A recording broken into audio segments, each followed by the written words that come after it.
As festas do Albariño levan xa 5 días de concertos e actividades e as cifras de visitantes están sendo de récord. Pero a pesar deste bo dato, algúns locais hostaleiros da zona mostraron o seu malestar por algunhas medidas tomadas pola Xunta de Seguridade, como por exemplo o valo de algúns concertos en Ceciñáns, o que afectou as terrazas de algúns locais hostaleiros e comerciais. Están topando que hai un exceso de seguridade.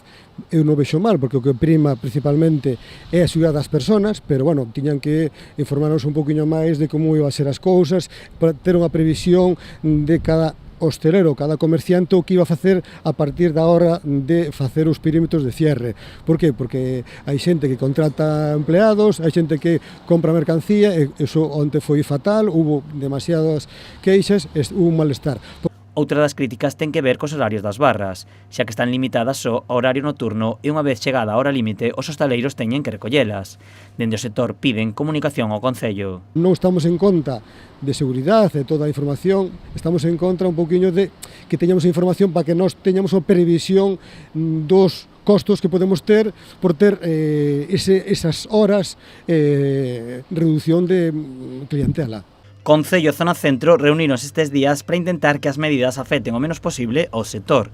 Dende o goberno local piden aos propietarios colaboración e comprensión. Entendemos o seu malestar, pero pedimos comprensión. Estamos falando de un par de días puntuais, 2 ou 3 concertos, onde a seguridade é o que prevalece.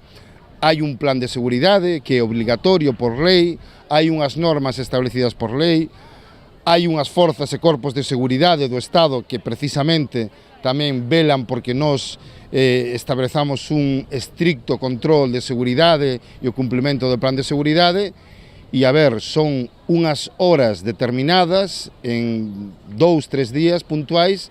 En canto á retirada das barras, dende o Concello sinalan que a limitación dos horarios é clave para que todos os establecementos hostaleiros poidan traballar con normalidade e para que a veciñanza tamén teña horas de descanso. A ver, dentro do sector da hostelería as licencias son diferentes e, bueno, hai cafeterías, hai restaurantes, hai pubs e hai discotecas.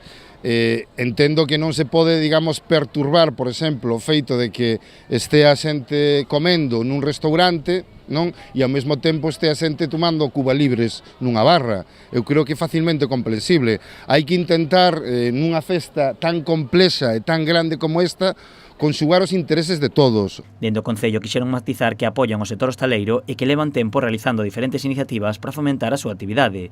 De feito, a festa adiantouse para favorecer o seu traballo. Aínda así, advirten que hai medidas de seguridade que son obrigatorias e por iso piden ao sector colaboración e comprensión.